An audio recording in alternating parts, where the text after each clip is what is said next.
Doctor Shashwati Dutta, ignore academic councillor. আজ আমি এই স্বয়ংপ্রভার লাইভ ক্লাসে আমার ছাত্রছাত্রীদের সামনে বিপিএসসি 110 ইউনিট 4 নিয়ে আলোচনা করব।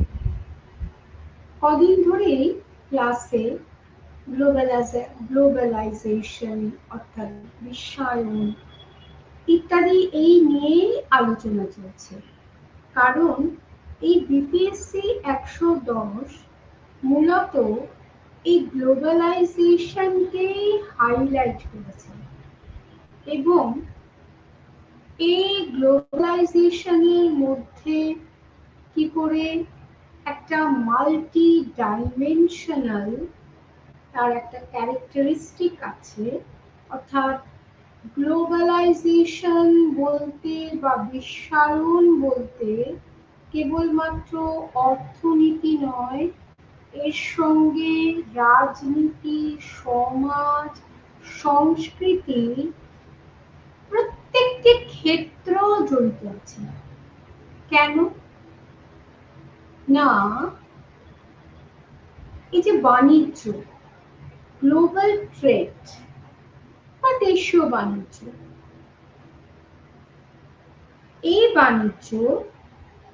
এই বাণিজ্যের নিয়ন্ত্রক কে? নিয়ন্ত্রক হলেন রাষ্ট্র। রাষ্ট্রের যিনি কেন্দ্রে আছেন সেই সরকার এবং বিভিন্ন দেশে কোনোটা প্রেসিডেন্সিয়াল, কোনোটা সংসদীয়, যেখানে প্রাইম মিনিস্টার প্র্যাকটিক্যাল হেড। তাহলে তারা সংসদীয় সরকারে প্রাইম মিনিস্টার এবং তার যে ক্যাবিনেট আছে, ক্যাবিনেট মিনিস্টার্সরা, তার মধ্যে ফাইন্যান্সিয়াল মিনিস্টারের কথা অবশ্যই উল্লেখযোগ্য। ফলে এই তারা মিলিতভাবে বিভিন্ন বিষয় নিয়ে তারা আলোচনা করে এবং প্রধানমন্ত্রীকে পরামর্শ দেন। তাহলে এই যে আদান প্রদান, এই বিষয়টিকে একেবারে নতুন। আমরা যখন ইতিহাসের প্রাচীন ইতিহাস যখন পড়েছিলাম তখন কিন্তু আমরা দেখেছি সেখানেও সম্রাট তিনি ক্ষমতার শীর্ষে, কিন্তু তাকে সাহায্য করার জন্য বিভিন্ন উপদেষ্টা রয়েছেন এবং তাদেরকে নিয়ে মন্ত্রী পরিষদ গঠিত হচ্ছে। ধরুন, যিনি সামরিক বিভাগের প্রধান, যিনি, সেই মন্ত্রীর সঙ্গে রাজার সামরিক বিষয় নিয়ে আলোচনা হতো। আবার অর্থনৈতিক বিষয়টি যিনি দেখাশোনা করতেন তার সঙ্গে আবার অর্থনীতি বিষয়ে আলোচনা হতো। তবে একজন প্রধানমন্ত্রী সবসময়ই থাকতেন, সেটা আমরা শুধু প্রাচীন যুগে নয়, আমরা মধ্যযুগেও আমরা এই একজন মহামন্ত্রী বা প্রধানমন্ত্রীর কথা আমরা পেয়েছি, যিনি সমস্ত যে মন্ত্রীরা তাদের প্রধান ছিলেন এবং একটা ওভারঅল যে বিষয়, দেশের মানুষের স্বার্থ নিয়ে যে পদক্ষেপ গ্রহণ এবং সে বিষয়ে সম্রাটকে পরামর্শ দান, সেটা প্রত্যেকে তার সঙ্গে পরামর্শ করে তারপর সম্রাটের সঙ্গে আলোচনা করতেন। এবং এই পরিষদের একটা গুরু দায়িত্ব ছিল। সম্রাট সেটা গ্রহণ করবেন কি করবেন না সেটা তার ব্যাপার, কিন্তু সাধারণভাবে সম্রাট কিন্তু তাদের যে উপদেশ সেটা কিন্তু কখনোই উপেক্ষা করতে পারতেন না। আমরা যদি মধ্যযুগে আসি, সেখানেও সেই একই ব্যাপার। আমরা দিল্লি সুলতানেট বলুন কি আমরা মুঘল পিরিয়ডে বলুন, আমরা আকবরের সময় দেখেছি তার কত পার্ষদ, এবং প্রত্যেকে এক একজন তারা এক্সপার্টাইজ এক একটি বিষয়, যেমন জমি জরিপ বিষয়, অর্থনীতি বিষয়ে, এই যে তার জন্য আলাদা মন্ত্রী, এবং যুদ্ধের যিনি নির্দেশ দেবেন তার জন্য আলাদা মন্ত্রী, এই যে ভাগ, তাহলে এই ভাগটা কিন্তু আধুনিক যুগে নতুন নয়। এমন যে আমরা এখন আধুনিক হয়েছি, এখনকার যে সংসদীয় সরকার বা প্রেসিডেন্সিয়াল সরকার যাই বলুন, একমাত্র ডিক্টেটোরিয়াল গভর্নমেন্ট, সেখানে আমরা কি দেখেছি না একচ্ছত্র, যে ডিক্টেটর যা বলবেন তাই। যদিও কিছু তাদের মন্ত্রীদের অস্তিত্ব থাকে, কিন্তু সেটা রাজতন্ত্রের ক্ষেত্রেও তাই, যেটা আমি প্রাচীন ভারতের রাজতন্ত্রের ক্ষেত্রে বললাম, সেখানে রাজা কিন্তু তাদের সিদ্ধান্তকে উপেক্ষা করতে পারতেন না, কিন্তু ওভারঅল যে একটা কনসেন্ট সেটা কিন্তু রাজার। তাহলে রাজাকে উপদেশ দান এবং তিনি সেটা গ্রহণ করবেন কি করবেন না তার সিদ্ধান্ত রাজার। এবার যখন আমরা আধুনিক যুগে এলাম, তখন এই সংসদীয় সরকার যখন প্রতিষ্ঠা হচ্ছে বা প্রেসিডেন্সিয়াল গভর্নমেন্ট যখন হচ্ছে, তখন বিভিন্ন ডিপার্টমেন্ট আছে। তার মধ্যে এই বাণিজ্যিক ক্ষেত্রে সমস্ত বিষয়টি পর্যালোচনার দায়িত্ব দেশের অভ্যন্তরে এবং দেশের বাইরে, সেই বিষয়টি পর্যালোচনার দায়িত্ব কিন্তু সেই অর্থমন্ত্রীর। অর্থমন্ত্রীর আবার বিভিন্ন উপদেষ্টা রয়েছেন, এবং অর্থমন্ত্রী যে সিদ্ধান্ত নেবেন সেটা প্রধানমন্ত্রীর সঙ্গে আলোচনা করবেন এবং অন্যান্য মিনিস্টার্সদের সঙ্গে আলোচিত হবে। তারপরে কোনো নীতি নির্ধারণের ক্ষেত্রে তখন সেটা যাবে হচ্ছে আমাদের প্রেসিডেন্টের কাছে, তার সম্মতি পেলে তবেই সেটা আইনে পরিণত হবে। এই অর্থমন্ত্রীকে সাহায্য করার জন্য অনেক অনেক সমস্ত বড় বড় আধিকারিক রয়েছে, অনেক কমিশন হয়েছে। সেই কমিশন, এই যে প্ল্যানিং কমিশন বা নীতি আয়োগ কমিশন, অনেক বিষয় অনেক কমিশন আছে। এরকম আমাদের দেশের মতন বিভিন্ন দেশে এইরকম ব্যবস্থা রয়েছে। তাহলে আগের দিন আমি যখন সভারেন্টি বা সার্বভৌমিকতা নিয়ে আলোচনা করছিলাম, তখন আমরা কি দেখলাম, একটা সময় ছিল যখন দেশের ব্যবসা বাণিজ্য, তার অর্থনীতির বিষয়ে শেষ সিদ্ধান্ত করার ক্ষমতা রাষ্ট্রের ছিল, কারণ রাষ্ট্র তো সার্বভৌম, সে আভ্যন্তরীণ দিক থেকে বাহ্যিক দিক থেকে সম্পূর্ণ স্বাধীন। কিন্তু যখন থেকে এই বিশ্বায়ন হলো এবং এই বিশ্বায়নের সঙ্গে সঙ্গে আন্তর্জাতিক ক্ষেত্রে বিষয়টি আমাদের কাছে গুরুত্ব পেল, এবং পাশাপাশি যোগাযোগ ব্যবস্থার উন্নতি, প্রযুক্তির উন্নতি ইত্যাদির কারণে এক দেশের সঙ্গে আরেক দেশের যে সংযোগ সেটা আরো নিকট হলো, এবং আমরা বুঝলাম যে আমরা কেউ স্বয়ং সম্পূর্ণ নয়।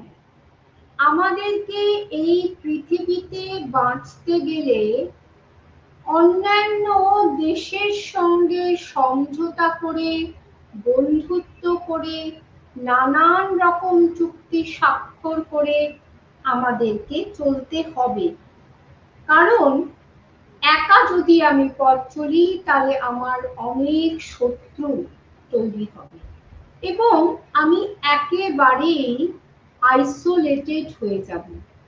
সেই জন্য নিজের স্বার্থ রক্ষা প্লাস আন্তর্জাতিক বিষয়টিকে মাথায় রেখে আন্তর্জাতিক যে বিভিন্ন সংগঠন রয়েছে, যেমন প্রথম বিশ্বযুদ্ধের পর লিগ অফ নেশনস ছিল এবং দ্বিতীয় বিশ্বযুদ্ধের পর তৈরি হয়েছে ইউএনও।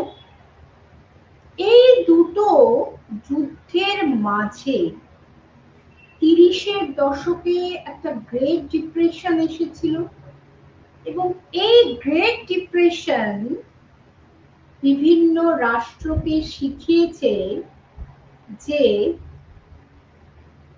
একা এই আন্তর্জাতিক ক্ষেত্রে নিজের অর্থনৈতিক সুরক্ষা করা সম্ভব না। কাজেই নিজের অর্থনীতিটাকে স্ট্রং করতে গেলে সারা পৃথিবী জুড়ে বাণিজ্যের মাধ্যমে বিভিন্ন দেশের সঙ্গে ঐক্যবদ্ধ হতে হবে এবং তাদের সঙ্গে একটা পারস্পরিক বন্ধুত্বের সম্পর্ক বা চুক্তি স্বাক্ষর করতে হবে।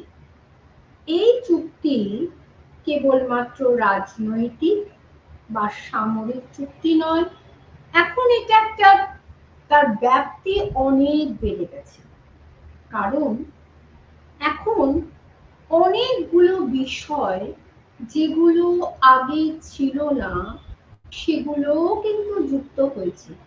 প্লাস একটা সময় ছিল যখন ইউরোপের প্রাধান্য অধিক ছিল, কি সামরিক ক্ষেত্রে কি অর্থনৈতিক ক্ষেত্রে। কিন্তু 40-এর দশকের পর দ্বিতীয় বিশ্বযুদ্ধ শেষ হচ্ছে এবং এশিয়ার দেশগুলি একে একে ডিকলোনাইজড হচ্ছে। তার ফলে কি হলো, আন্তর্জাতিক সম্পর্কের ক্ষেত্রটা অনেক ব্যাপ্ত হয়ে গেল, তার ব্যাপ্তিটা অনেক ছড়িয়ে পড়ল।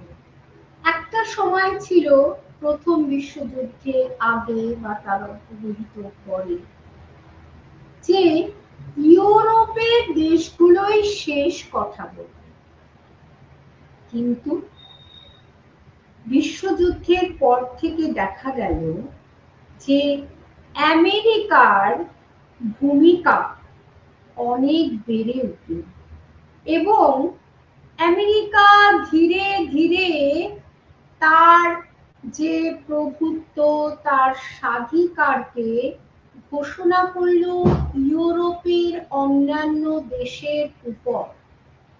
এর ফলে কি হচ্ছে, ফোকাসটা ট্রেডিং ফোকাস বা আপনার রাজনৈতিক ফোকাস, সাংস্কৃতিক ফোকাস ইত্যাদি যে বিষয়গুলি পশ্চিম ইউরোপ কেন্দ্রিক ছিল সেটা আস্তে আস্তে সরে গিয়ে আমেরিকার দিকে চলে এলো এবং আমেরিকায় তখন ধারক ও বাহক হয়ে উঠল অর্থনীতি ও রাজনৈতিক ক্ষেত্রে। এবং আমরা দেখেছি যে এই বিষয়টি কিন্তু দীর্ঘ দশক ধরে, দ্বিতীয় বিশ্বযুদ্ধের পর থেকে দীর্ঘ দশক কিন্তু এই ধরনের প্রেক্ষাপট বা পরিস্থিতি বজায় ছিল। কারণ ওই সময় ঠান্ডা লড়াইয়ের পরবর্তী পর্যায়ে যখন সোভিয়েত ইউনিয়ন টুকরো টুকরো হয়ে যাচ্ছে এবং ইয়েলৎসিনের উত্থানের আগে পর্যন্ত সোভিয়েত রাশিয়ার সেরকম কোনো অস্তিত্বই ছিল না, তাহলে তখন আমেরিকাই হচ্ছে শেষ কথা। তাহলে কিন্তু আমরা দেখলাম যখন সোভিয়েত রাশিয়ার পুনরুত্থান হচ্ছে এবং বর্তমানে যিনি রাষ্ট্রপ্রধান আছেন যে পুতিন, তিনি তার বলিষ্ঠ নেতৃত্বে রাশিয়াকে আবার উন্নতির উচ্চ শিখরে নিয়ে গেছেন। এবং এইখানে তাহলে আমরা দেখতে পাচ্ছি আমেরিকার যে ডমিনেটিং সোল ডমিনেশন ছিল সর্বক্ষেত্রে, অর্থনীতি, রাজনীতি, সামরিক সব ক্ষেত্রেই কিন্তু সেই ফোকাসটা সরে যাচ্ছে এবং রাশিয়াও সেখানে তার যে অস্তিত্বকে ঘোষণা করছে। আরেকটা থার্ড ফ্যাক্টর চলে এলো, চায়না। চায়না হচ্ছে সিকিউরিটি কাউন্সিলের স্থায়ী মেম্বার। তাহলে চায়নাও, এটা চায়না কিন্তু এশিয়ার দেশ। তাহলে আমরা দেখছি যেটা এতদিন পশ্চিমের দেশে এই আধিপত্যটা সীমাবদ্ধ ছিল, পশ্চিমমুখী পাশ্চাত্য দেশমুখী, সেটা আন্তর্জাতিক সম্পর্কের ইতিহাসটা পর্যালোচনা করলে আমরা দেখছি সেটা আস্তে আস্তে সরে যাচ্ছে এবং এশিয়াও এখন নিজের অধিকারকে দাবি করছে। বিশেষত যখন এশিয়ার বিভিন্ন দেশ স্বাধীন সার্বভৌম রাষ্ট্রে পরিণত হলো, তখন কি বলা হতো, এটা থার্ড ওয়ার্ল্ড কান্ট্রি এবং উন্নয়নশীল দেশ এরা। এবং দ্বিতীয় বিশ্বযুদ্ধের পর এই যুদ্ধ বিধ্বস্ত ইউরোপকে এবং পৃথিবীর অন্যান্য প্রান্তেও আমরা দেখেছি আমেরিকা তাদেরকে সাহায্য দানের কথা ঘোষণা করল। আমরা এর আগে ট্রুম্যান ডক্ট্রিন, মার্শাল প্ল্যানের কথা বলেছি এবং এই উদ্দেশ্যে IMF, IBRD ইত্যাদি সংগঠন বা অর্গানাইজেশন তৈরি হল এবং আমরা দেখতে পাচ্ছি আমেরিকার নেতৃত্বে তৈরি হলো ক্যাট। তার মানে আমরা দেখতে পাচ্ছি কি, যে যতই অর্গানাইজেশন তৈরি হোক না কেন, আমরা এর আগের দিন IMF এর আলোচনা করেছি, যতই অর্গানাইজেশন তৈরি হোক না কেন, যে রাষ্ট্র যত বেশি ক্ষমতাশীল, সেই রাষ্ট্রের যে অধিকার বা তার ভূমিকার প্রাধান্য কিন্তু তত বেশি। এবং সেই ক্ষেত্রে কোন রাষ্ট্রকে অনুদান প্রদান করা হবে, ঋণ প্রদান করা হবে, সেই বিষয়টিও কিন্তু সেই রাষ্ট্রের ইচ্ছাধীন। শুধু তাই নয়, এই যে ভিটো প্রদানের ক্ষমতা, এই ভিটো প্রদানের ক্ষমতাটাও কিন্তু পশ্চিম ইউরোপ, আমেরিকা, রাশিয়া ইত্যাদি এই যে একটা সার্কেল, এই সার্কেলের মধ্যে সীমাবদ্ধ এবং তাদের ভেটো দানের জন্য এশিয়ার বহু দেশ তারা কিন্তু সুবিচার পাচ্ছে না। কিন্তু বলা হচ্ছে একবিংশ শতক হচ্ছে এশিয়ান সেঞ্চুরি, কারণ এশিয়া এখন আর নিজে কারুর অধীনে থাকতে নারাজ এবং সে তার নিজের একটা জায়গা আন্তর্জাতিক ক্ষেত্রে করে তৈরি করে নিয়েছে। আমরা ভারতের সিটিজেন রূপে আমরা কিন্তু বলতে পারি যে যে ভারত একসময় অনুন্নত বা উন্নয়নশীল ছিল, আজ কিন্তু ফোর্থ যে স্ট্যাটাস তার সারা বিশ্বে, অর্থাৎ এখানে আবার সেই গ্লোবালাইজেশনের কথা আসছে। হ্যাঁ, তর্কের খাতিরে বলা যায় যে ভারতে অনেক দারিদ্র আছে, বেকারত্ব আছে এবং জীবনযাত্রার মান এখনো পাশ্চাত্যের দেশগুলোর তুলনায় অনেক নিম্ন।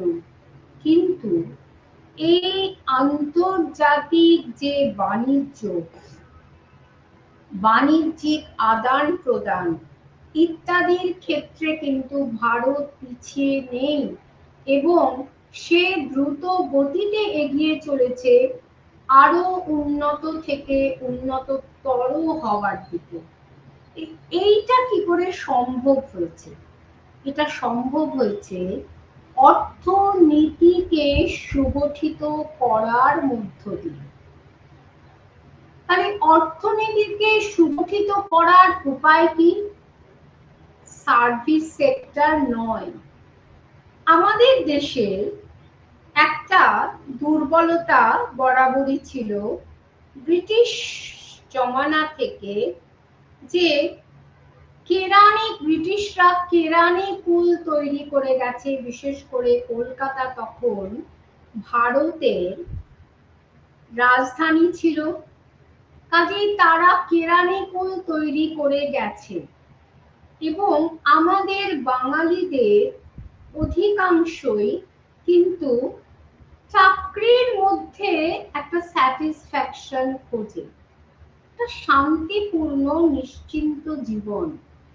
কিন্তু whereas আমরা যদি ভারতের পশ্চিম দিকে যাই, আমরা যদি এই গুজরাটের নাম কিন্তু আমাদের পরাধীন ভারতবর্ষের সময় থেকে অনেকবার অর্থনৈতিক ক্ষেত্রে তার নাম এসেছে। বিশেষ করে প্রথম বিশ্বযুদ্ধের পর যখন ব্রিটিশ সরকার যখন যুদ্ধ ক্লান্ত, রণক্লান্ত এবং তার যে টেক্সটাইল বা এই জাতীয় যে উৎপাদনগুলো সেগুলো অনেকটাই ধাক্কা খেয়েছে, তখন কিন্তু সেই সুযোগটা গ্রহণ করেছিল গুজরাট, আহমেদাবাদের ওই যে বেলটা আছে সেটা।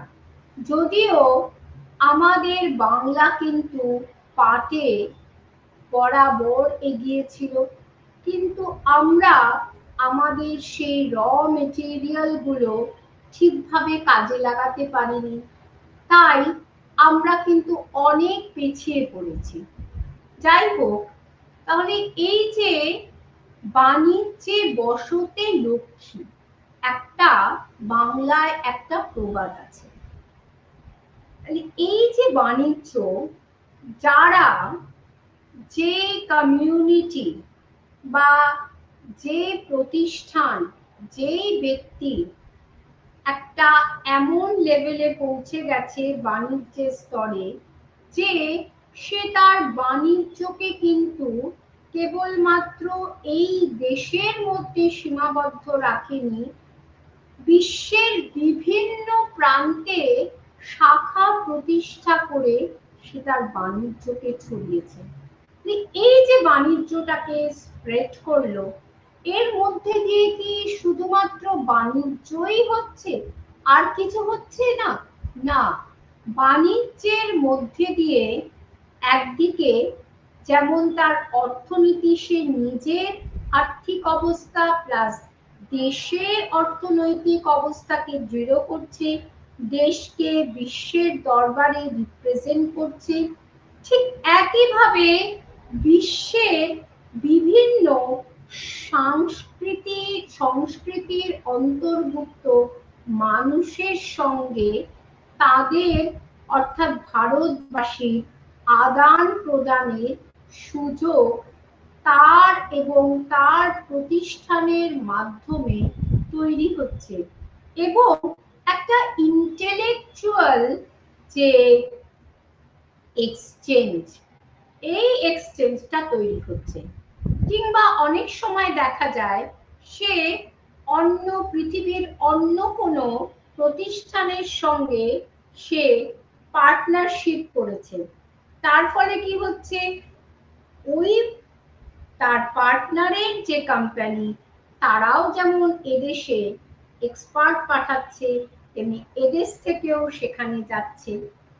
এই যে একটা বিশ্বায়ন সর্বক্ষেত্রে, তাহলে এটা কিন্তু কেবল অর্থনীতির ক্ষেত্রেই সীমাবদ্ধ নেই। যেমন একটা সময় আমি একদিন উল্লেখ করেছিলাম যে এদেশের ডাক্তাররা ওদেশে গিয়ে চাকরি করবে, তার মানে কি ওখান থেকে তারা যে জ্ঞান আহরণ করে নিয়ে আসবে সেটা এখানে কাজে লাগবে। কিংবা অনেক ইউনিভার্সিটি আছে যারা তাদের বিদেশের যে ইউনিভার্সিটির সঙ্গে তাদের ইন্টেলেকচুয়াল এক্সচেঞ্জ হয়। তাহলে এইটা সম্ভব হলো কি করে? এই গ্লোবালাইজেশনের জন্য। কাজে আমরা এই যে ট্রেডিং সিস্টেম যখন বলবো, এই কেনেস তিনি পণ্ডিত কেনিস তিনি বলেছিলেন যে যদি সমাজে বৈষম্যকে দূর করতে হয় তাহলে রাষ্ট্রকে হস্তক্ষেপ করতে হবে, রাষ্ট্রকে বাণিজ্যের নিয়ন্ত্রক হতে হবে। একটা সময় ছিল যে অ্যাডাম স্মিথ তিনি ওয়েলথ অফ নেশনসে তিনি কি বলেছিলেন, তিনি ওপেন ট্রেডের কথা বলেছিলেন, উন্মুক্ত বাণিজ্য। কিন্তু এই উন্মুক্ত বাণিজ্যের ফলে একটা বৈষম্য তৈরি হয়েছে। কাজেই আবার কিন্তু রাষ্ট্রের নিয়ন্ত্রণ খুব জরুরি হয়ে পড়ল। কিন্তু নিও লিবারালিজমে যখন আমরা আসছি তারাও কিন্তু একটা উন্মুক্ত বাজারের কথা বলছে। এই যে পৃথিবী জুড়ে যে একটা বাণিজ্যিক ব্যবস্থা, গ্লোবাল ট্রেডিং সিস্টেম, যেটা ইউনিট 4 এর বিষয়বস্তু, এই পৃথিবী জুড়ে একটা বাণিজ্যিক ব্যবস্থা যে তৈরি হচ্ছে, এই ব্যবস্থা কি কেবলমাত্র কোনো একটি দেশের সরকারের পক্ষে নিয়ন্ত্রণ করা সম্ভব? না, এইটা নিয়ন্ত্রণের জন্য একটা সুসংগঠিত ব্যবস্থার প্রয়োজন এবং সেই কারণেই পৃথিবীতে আন্তর্জাতিক কিছু প্রতিষ্ঠান তৈরি হয়েছে যারা এই বিশ্ব যে বাণিজ্যকে নিয়ন্ত্রণ করে এবং তার মধ্যে শুধু একটা দেশই নয়, অনেক দেশ তার সদস্য রয়েছে এবং বিশ্বের বিভিন্ন প্রান্তে তারা তাদের সম্মেলন করে এবং সেই সম্মেলনের মাধ্যমে তারা তাদের সদস্য রাষ্ট্রের যদি কোনো স্বার্থ বিঘ্নিত হয় তবে সে বিষয়ে সুবিচারের জন্য তারা দরবার করে এবং এ নিয়ে আলাপ আলোচনা করে একটা মীমাংসার পথ বের করার চেষ্টা করে। IMF, IBRD ইত্যাদি যেমন আন্তর্জাতিক সংগঠন, তেমনি WTO অর্থাৎ ওয়ার্ল্ড ট্রেড অর্গানাইজেশন এরকমই একটি অর্গানাইজেশন যে সারা পৃথিবীর বাণিজ্যকে নিয়ন্ত্রণ করছে। এই বাণিজ্য তাহলে সারা পৃথিবীতে যখন ছড়িয়ে যাচ্ছে, সারা পৃথিবীর অনেক দেশ তার মধ্যে একীভূত হচ্ছে, তাহলে কি হচ্ছে, একটা দেশের বাজার তার মধ্যে নিজের দেশের মধ্যে সীমাবদ্ধ থাকছে না, বিশ্বায়ন ঘটার সঙ্গে সঙ্গেই বাজারটা উন্মুক্ত হয়ে যাচ্ছে। এই বাজার উন্মুক্ত হওয়ার ফলে কি হচ্ছে, যে বিদেশি যে কোম্পানিগুলো, তাদেরকেও আমাদের প্রত্যেকটি দেশে প্রবেশের অধিকার দিতে হচ্ছে। এর থেকেই আমরা দেখতে পাচ্ছি multi national company, MNC, TMC, transnational company, এদের আবির্ভাব ঘটছে। তারা একটা দেশে হয়তো তাদের হেডকোয়ার্টার হয়তো রয়েছে আমেরিকাতে, কিংবা জাপানে, কিংবা চায়নাতে, কিন্তু সেই হেডকোয়ার্টার থেকে তারা এক বা তার অধিক বিভিন্ন বা একাধিক দেশে তাদের ব্যবসা বাণিজ্যকে পরিচালিত করছে। তার মানে কি হলো? তার মানে এদেশের অর্থনীতি বাইরের অর্থনীতির সঙ্গে সংমিশ্রিত হয়ে যাচ্ছে। কিন্তু এখানে একটা সমস্যা আছে। আমাদের ভারতবর্ষ, শুধু ভারতবর্ষ নয়, এরকম অনেক দেশ আছে যাদের দেশীয় অর্থনীতি একটু সাবেকি প্রকৃতির, ট্র্যাডিশনাল। তা সেই সাবেকি আনার কারণে এখানে ছোট ছোট ক্ষুদ্র শিল্প, ক্ষুদ্র শিল্পী, যারা একটা সংক্ষিপ্ত বা ক্ষুদ্র বাজারের অভিমুখী যারা, এবং তার পরিপ্রেক্ষিতে তারা তাদের উৎপাদন করে, কিন্তু তাদের হয়তো সেরকম ক্যাপিটাল নেই, সেরকম ম্যান পাওয়ার নেই। কিন্তু যখন, যেমন ধরুন, এখন আমরা সব নামি নামি কোম্পানির কমোডিটি ইউজ করি।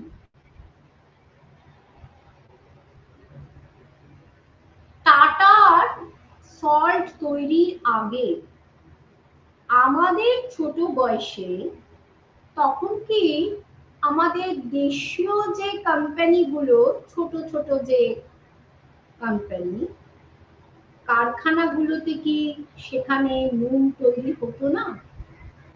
এখন আমরা ভাবতেই পারি না যে ওই ধরনের ব্র্যান্ডেড নুন ইউজ না করে আমরা দেশে যে লোকাল মেড নুন ইউজ করব, আমরা ভাবতে পারি।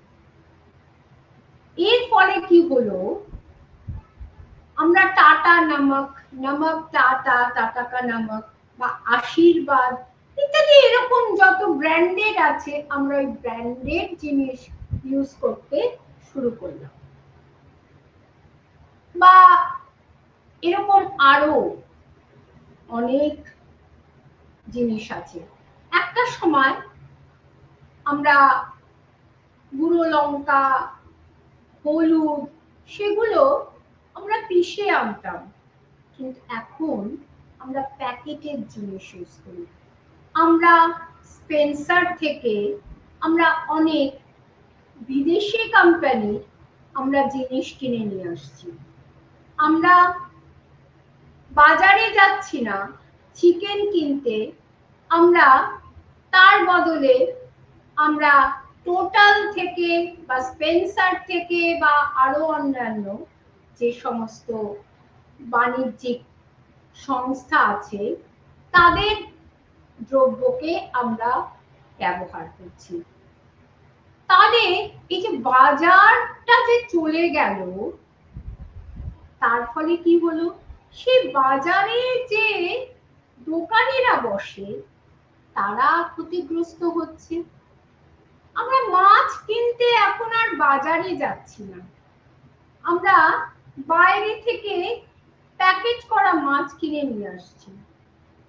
এই যে হচ্ছে ধীরে ধীরে, বা আপনি একটা কথা ধরুন, যে এক সময় ঠোঙা, একটা গ্রামের মধ্যে প্রচুর মানুষ কাগজের ঠোঙা তৈরি করত, সেই ঠোঙা বিক্রি করে তাদের কিন্তু সংসার চলতো।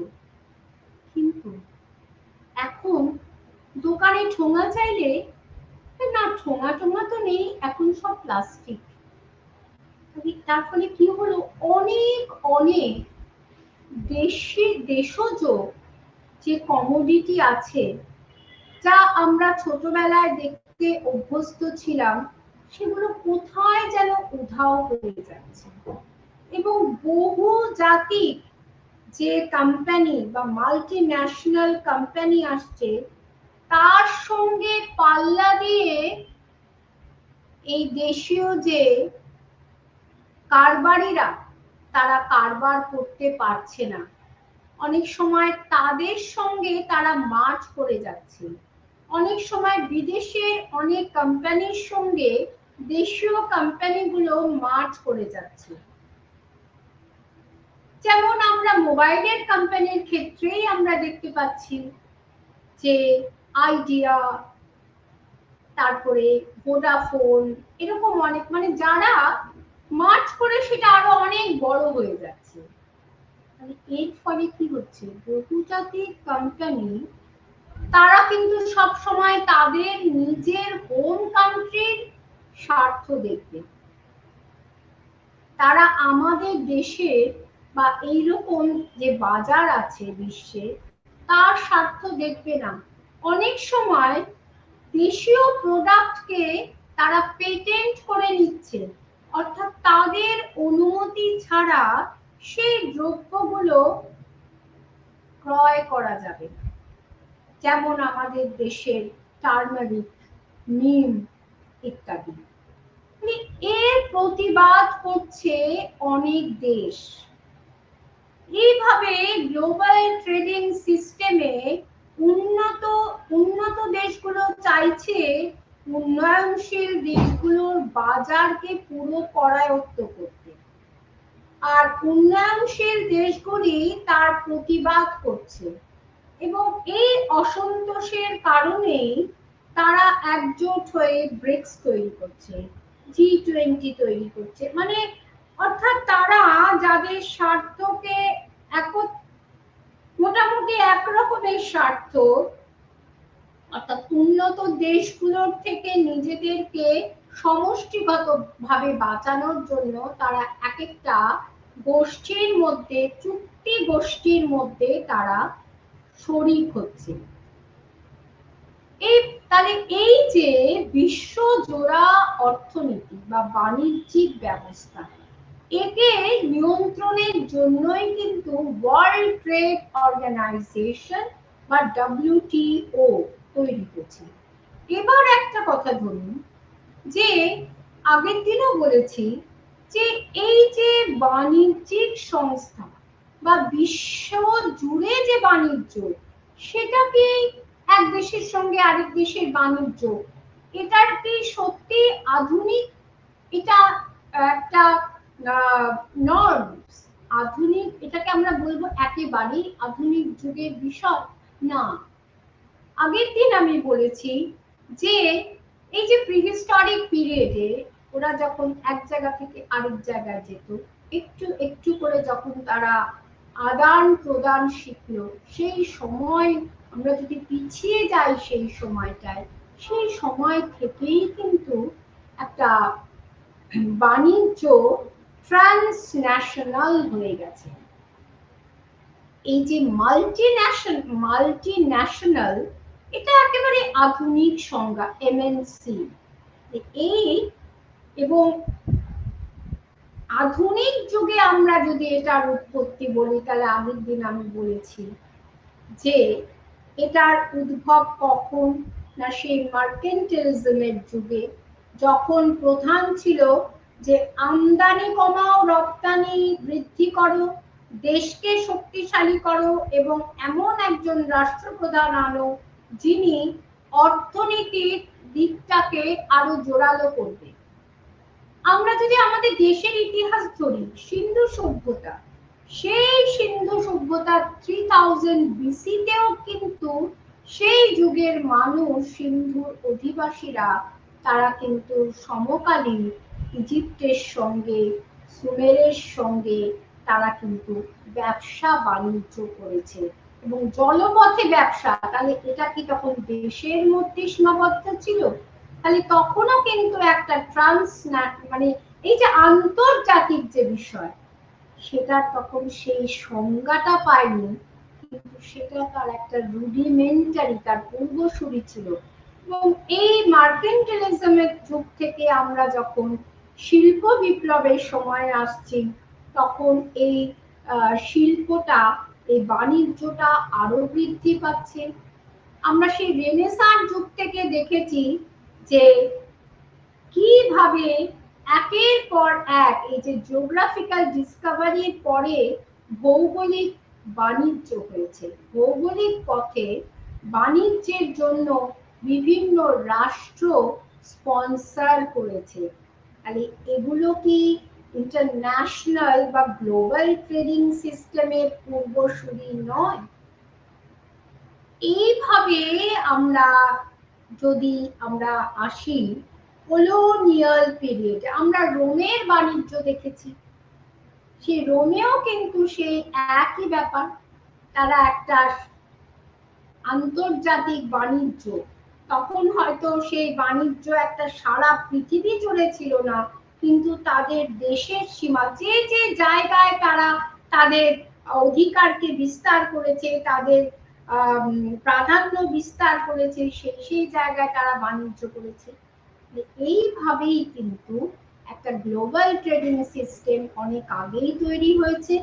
এবং WTO সেই অর্গানাইজেশন যার উৎপত্তি হয়েছে এই বিশ্বজোড়া বাণিজ্যকে একেবারে সুষ্ঠুভাবে পরিচালনার জন্য। তাহলে আমরা এবার আসি আমাদের জায়গায়। বিশ্বায়নের প্রভাবে আন্তর্জাতিক অর্থনীতি বা গ্লোবাল ইকোনমি সৃষ্টি হয়েছে এবং তাকে সুষ্ঠুভাবে পরিচালনার জন্য সারা পৃথিবী জুড়ে বাণিজ্য, আন্তর্জাতিক বাণিজ্য সংগঠন তৈরি হয়েছে, যারা নিজের দেশে বসে সারা পৃথিবীর অর্থনীতিকে নিয়ন্ত্রণ করতে পারে। ওয়ার্ল্ড ট্রেড অর্গানাইজেশন এরকমই একটি সংস্থা। এর শুরু 1600 শতকে, আধুনিক ট্রেডিং সিস্টেমের শুরু মার্কেন্টালিজমের যুগে। এবং সেই সময় আমরা দেখছি তারপরে আসছে শিল্প বিপ্লব। ইংল্যান্ড, ফ্রান্স, জার্মানির মধ্যে একদিকে সেখানে উৎপাদনও বৃদ্ধি পাচ্ছে, আবার প্রতিযোগিতাও বৃদ্ধি পাচ্ছে। কিন্তু প্রথম বিশ্বযুদ্ধ মহামন্দায় বাণিজ্য ব্যবস্থা যখন ধ্বংস হচ্ছে, প্রচন্ড মন্দা আসছে, বেকারত্ব আসছে, তখন কিছুটা রাষ্ট্রগুলো প্রোটেকশনিস্ট হয়ে যাচ্ছে, রক্ষণাত্মক হয়ে যাচ্ছে এবং নিজের দেশের বাইরে যাওয়াটা সমীচীন মনে করছে না।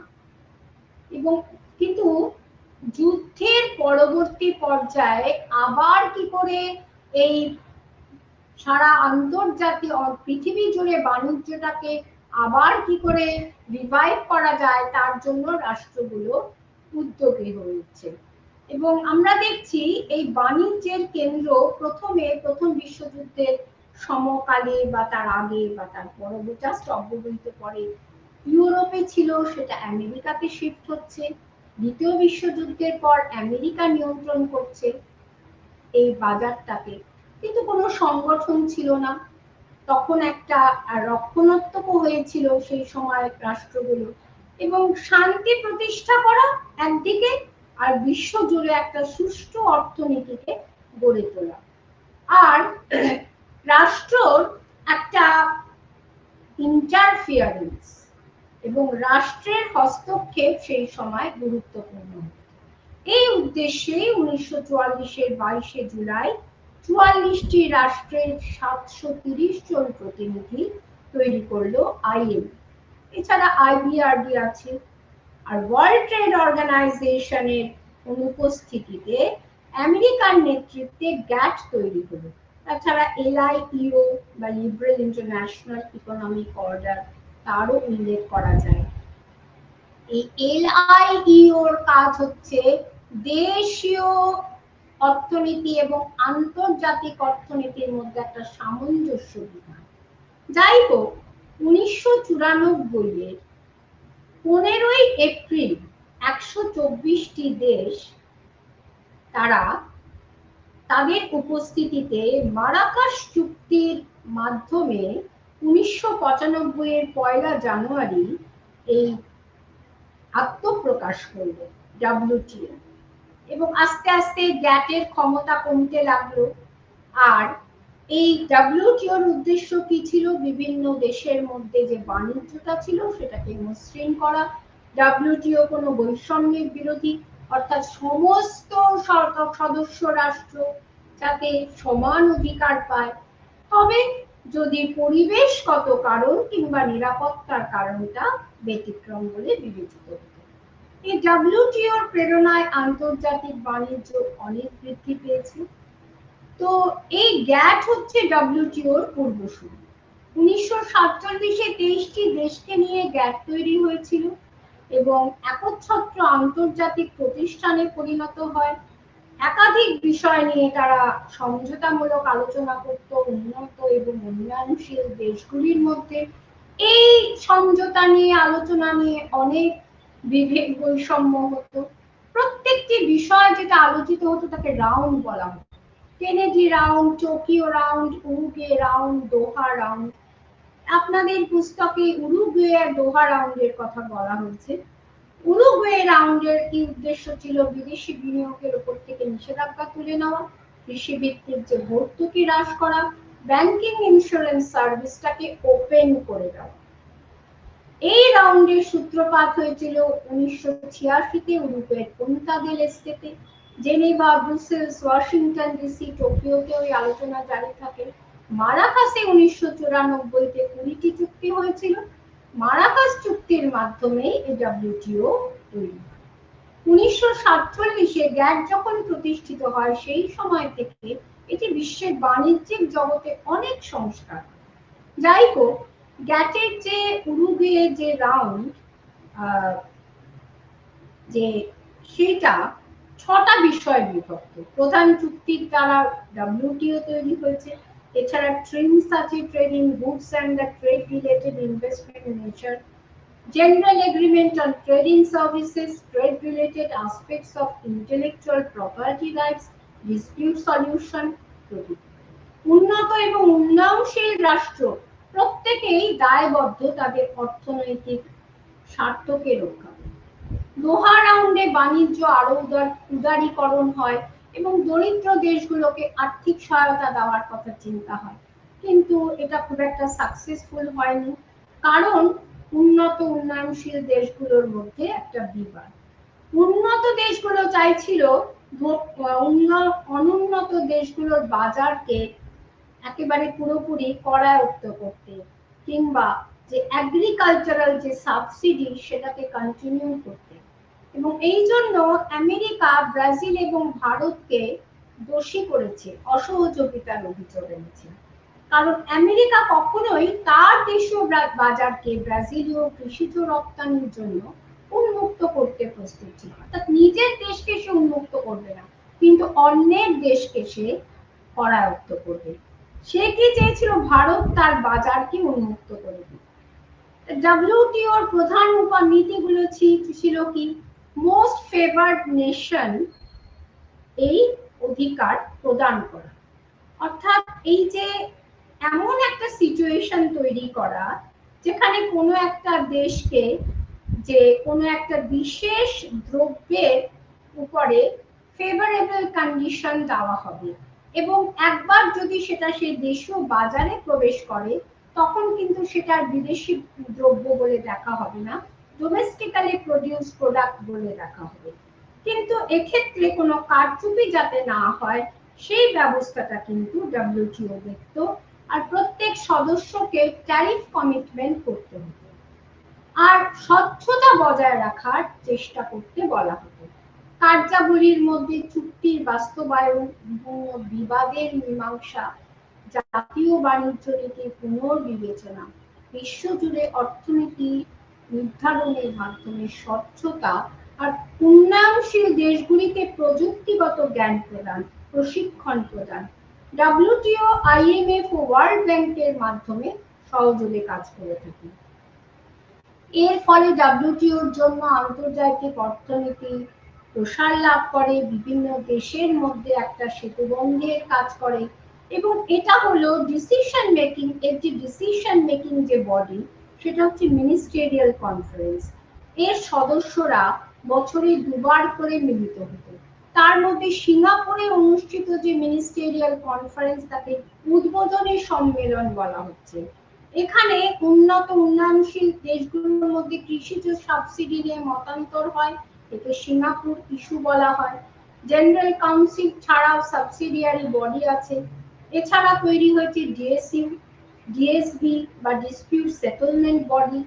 কিন্তু গ্যাটে আমেরিকার ন্যায় ধনী রাষ্ট্রের আধিপত্য স্পষ্ট। 1970 সালে এই আধিপত্য চ্যালেঞ্জের মুখোমুখি। ভারত ডব্লিউটিওর উরুগুয়ে রাউন্ড মিনিস্টেরিয়াল কনফারেন্স নিয়ে অসন্তোষ প্রকাশ করেছে। তার মতে এই চুক্তির মাধ্যমে ডব্লিউটিও উন্নত দেশের খাদ্যশস্যকে দেশীয় বাজারে প্রবেশ করিয়ে দিচ্ছে, যে দেশীয় অর্থনীতিকে সংকটের মুখোমুখি ফেলছে। হলুদ ও নিমের ন্যায় প্রাকৃতিক সম্পদকে পেটেন্ট করে নিচ্ছে, এর ফলে ক্ষুদ্র শিল্প বিনষ্ট হচ্ছে।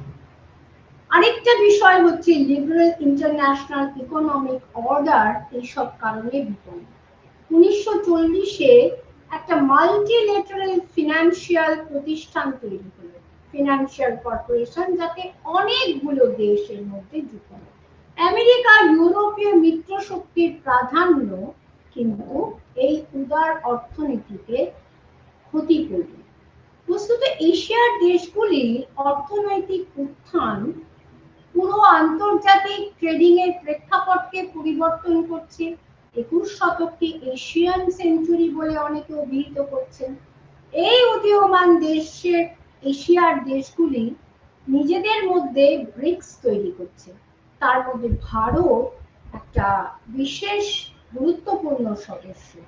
আর এই পরিবর্তিত পরিস্থিতিতে এখন দেখা যাচ্ছে এই আইবিআরডি এরা অতটা বেশি গুরুত্বপূর্ণ থাকছে না, অতটা পরিবর্তিত পরিবেশের সঙ্গে মানানসই হচ্ছে না। তার জন্য ব্রিক্সের new development bank NDB, AIIB বা এশিয়ান ইনফ্রাস্ট্রাকচার ইনভেস্টমেন্ট ব্যাংক এর গুরুত্ব বৃদ্ধি পেয়েছে। 1996-তে যে এশিয়ান ক্রাইসিস হলো, এই যে গ্লোবাল ট্রেডিং সিস্টেম, উন্নত অনুন্নত দেশগুলির মধ্যে মতভেদ, এবং এই যে উন্নত দেশগুলির অনুন্নত উন্নয়নশীল দেশগুলোর বাজারকে হস্তগত করা, এই নিয়ে বিবাদ, পেটেন্ট নিয়ে নেওয়া, এইসব যে একটা ক্রাইসিস হচ্ছে, তার জন্য 1999-তে G20 তৈরি হচ্ছে as a forum for finance ministers. সমস্ত অর্থমন্ত্রীরা মিলে, যারা এই G20 সদস্য, সেই সব দেশের অর্থমন্ত্রীরা এবং 20টি লার্জেস্ট ডেভেলপড এবং ডেভেলপিং যে অর্থনীতি আছে দেশ, তাদের সেন্ট্রাল ব্যাংকার্সরা, তারা এর মধ্যে যুক্ত হয়েছে।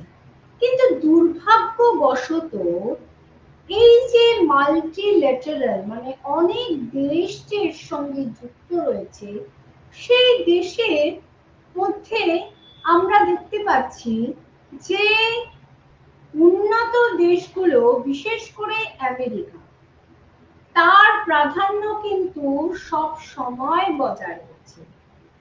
এবং এই কারণেই এই মাল্টিল্যাটারাল প্রতিষ্ঠানগুলির পরিকাঠামো, তাদের গভর্নেন্স ইত্যাদি পরিবর্তন করে অনেক সংস্কার সাধিত হয়েছে, কিন্তু তাতেও সংকট এড়ানো যায়নি।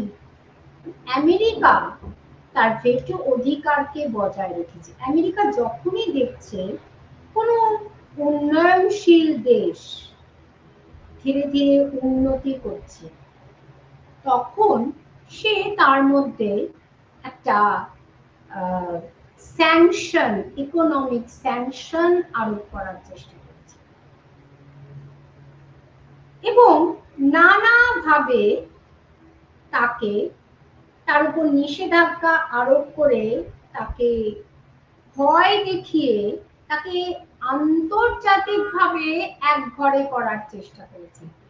এই যে আপনারা শুনেছেন না যে একটা সময় ছিল যখন ব্রাহ্মণদের প্রাধান্য খুব বেশি ছিল এবং কোনো নিম্নবর্ণের মানুষ যদি গ্রামের কোনো পুকুর বা কোনো কুয়ো থেকে জল তুলতো, তাকে একঘরে করে দেওয়া হতো, তার ধূপা নাপিত সব বন্ধ করে দেওয়া হতো। এমনকি বাজারে সে কোনো জিনিসপত্র তার দৈনন্দিন চাহিদা পূরণের জন্য জিনিসপত্রও কিনতে পারত না।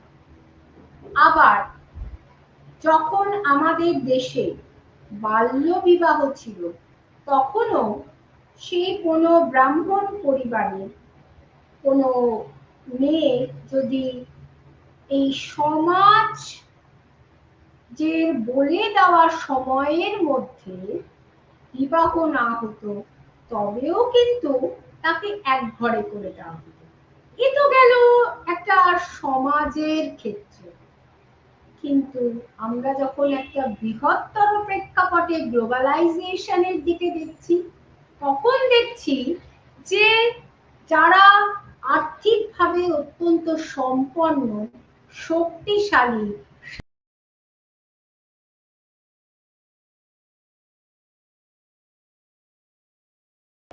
কি করে একটা স্যাংশন আরোপ করে সেই দেশকে একঘরে করার চেষ্টা। যেমন আগের দিন আমি বলেছি যে ভারত যখন পরমাণু পরীক্ষা করবার সিদ্ধান্ত নিয়েছিল, তখন তার উপর তাকে ভীতি প্রদর্শন করা হয় একঘরে করে দেওয়ার। আবার কোন দেশ, উদাহরণ পাকিস্তান, যদি কোনো জঙ্গি বাহিনীকে আশ্রয় দেয়, কোনো জঙ্গি নেতা, এমন কোনো জঙ্গি নেতা যে আন্তর্জাতিকভাবে তাকে ব্ল্যাক লিস্টেড করা হয়েছে, তাকে আশ্রয় দিলে তাহলেও সেই দেশ একঘরে হয়ে যাবে। এই যে জঙ্গি আশ্রয় দেওয়ার ব্যাপারটা, এটা তো একটা আন্তর্জাতিক নিরাপত্তার বিষয়। কিন্তু যদি কোনো দেশ পজিটিভ অর্থে পরমাণু পরীক্ষা করে, তবে এরা সিঁদুরে মেঘ দেখে। কিংবা এই যে ভারত ইরানের সঙ্গে চাবাহার চুক্তি করে, ইরান হচ্ছে আমেরিকার শত্রু, তাহলে এবং এই ইরান যাকে আমেরিকা উন্নত বিভিন্ন ভেহিকেল দেওয়া বন্ধ করে দিয়েছে, শুধু না অন্য কোনো দেশ থেকে যাতে কিনতে না পারে তার ব্যবস্থাও আমেরিকা করেছে। এবং বলা হয় এই যে ইব্রাহিম রাইস, যিনি প্রয়াত হলেন, তিনি এমন একটা হেলিকপ্টারে করে যাচ্ছিলেন যেটা অত্যন্ত পুরনো, যেটা ইতিমধ্যে যেটাকে বসিয়ে দেওয়ার প্রয়োজন। কিন্তু যেহেতু ইরান নতুন হেলিকপ্টার কিনতে পারছে না, সেই কারণেই তাকে সেই রাষ্ট্র, অত গুরুত্বপূর্ণ একজন রাষ্ট্রের রাষ্ট্রপ্রধান, রাষ্ট্রের ব্যক্তিত্ব, তাকেও কিন্তু ওই হেলিকপ্টারে করে সফর করতে হয়েছে এবং যার ফসল হচ্ছে এই অ্যাক্সিডেন্ট। তাহলে আমরা দেখতে পাচ্ছি গ্লোবাল ট্রেডিং সিস্টেমে তাহলে ডব্লিউটির ভূমিকা কি? সত্যি কি ডব্লিউটি এই গ্লোবাল ট্রেডিং সিস্টেম নিরপেক্ষভাবে পরিচালনার ক্ষেত্রে সার্থক? অনেক অবদান রয়েছে তার। বিভিন্ন দেশের মধ্যে পারস্পরিক অর্থনৈতিক সমঝোতার ক্ষেত্রে একটা বিরাট অবদান আছে।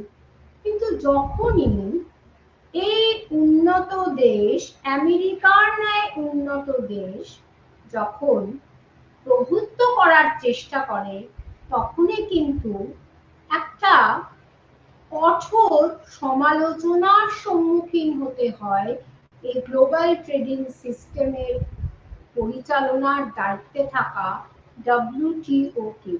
কারণ এই শক্তিশালী দেশগুলির যে সে তাকে উপেক্ষা করার এই অর্গানাইজেশনের ক্ষমতা নেই। কিন্তু আমেরিকান যে সে, সেটাও কিন্তু 70-এর দশক থেকে চ্যালেঞ্জের মুখোমুখি। বিশেষ করে প্রথম চ্যালেঞ্জ চায়নার থেকে এসেছে। তারপর আমরা দেখতে পাচ্ছি জাপানও সারা পৃথিবী জুড়ে, বিশেষ করে প্রযুক্তির ক্ষেত্রে জাপানের জুড়ি মেলা ভার। তাহলে এই যে আস্তে আস্তে এশিয়াতে শিফট করে যাচ্ছে এবং ভারতও এখন এমন বিষয় যে ভারতও কিন্তু ইন্টারন্যাশনাল ট্রেডিং এর ক্ষেত্রে ধীরে ধীরে এগিয়ে যাচ্ছে। আগে ভারত অনেক কিছু তাকে বাইরে থেকে ইম্পোর্ট করতে হতো, কিন্তু এখন সে এক্সপোর্ট করছে। এমনকি সমরাস্ত্রের ক্ষেত্রে দেখুন, যাকে বিদেশ থেকে যাকে সেই যে মিলিটারি যে সমস্ত কপ্টার্স গুলো আছে সেগুলো তাকে কিনতে হতো, এখন সে নিজের দেশে সেগুলো উৎপাদনের চেষ্টা করছে, উৎপাদন করছে। আমরা 26শে জানুয়ারি যে লাস্ট যে 26শে জানুয়ারি যখন প্যারেড হলো, তখন আমরা এরকম ভারতের তৈরি নিজস্ব এমন অনেক যে কপ্টার্স আমরা দেখেছি। এবং তাহলে এই যে গোটা ট্রেডিং মানে কিন্তু তাহলে শুধুমাত্র সবকিছু ট্রেডিং, যে কোনো কমোডিটির trading, any kind of commodity, যেটা শুধু নিজের দেশে সীমাবদ্ধ থাকছে না, সারা বিশ্ব জুড়ে সেটা ছড়িয়ে পড়ছে। এক দেশের সঙ্গে আরেক দেশের অর্থনৈতিক মৈত্রী চুক্তি হচ্ছে এবং তাকে নিজের দেশের স্বার্থ যাতে জড়িত থাকে তার জন্য সেই সদস্য রাষ্ট্রগুলো সব সময় সজাগ। তবে এইখানে রাষ্ট্রের সভারেন্টি অনেকটাই এখন চলে গেছে, কারণ রাষ্ট্রকে আন্তর্জাতিক সাপেক্ষে এখন তার অর্থনৈতিক নীতি নির্ধারণ করতে হচ্ছে। কিন্তু নিজের দেশের জনগণের স্বার্থ রক্ষার ক্ষেত্রে এবং সেখানে রাষ্ট্র তার নীতিকে, তার এই গ্লোবাল ট্রেডিং সিস্টেমকে আলটিমেটলি নিজের দেশে কি করে ইমপ্লিমেন্ট করবে, যেটাতে তার দারিদ্র, মানুষের বেকারত্ব বুঝবে, মানুষের দারিদ্র বুঝবে, এটা তো ইন্টারনাল ব্যাপার। এবং এমএনসি যাতে তার দেশীয় বাজারকে ধ্বংস করে দিতে না পারে, এটা দেখার দায়িত্ব কিন্তু রাষ্ট্রের সার্বভৌম শক্তি। তাহলে আমরা কি দেখব যে আন্তর্জাতিক ক্ষেত্রে এই আইএমএফ, আইবিআরডি, ডব্লিউটিও এদের যেমন একটা বিরাট ভূমিকা আছে, তেমনি রাষ্ট্রের যে আভ্যন্তরীণ অর্থনীতি যেটা গ্লোবাল ট্রেডিং এর সঙ্গে যুক্ত, সেটাকে সুষ্ঠুভাবে জনহিতকর কার্যে জনহিতকরভাবে নিয়োজিত করার দায়িত্ব কিন্তু সার্বভৌম রাষ্ট্রের থেকেই যায়, যেটা কেনিস চেয়েছিলেন। এই বলে আমি আমার বক্তব্য এখানেই শেষ করছি।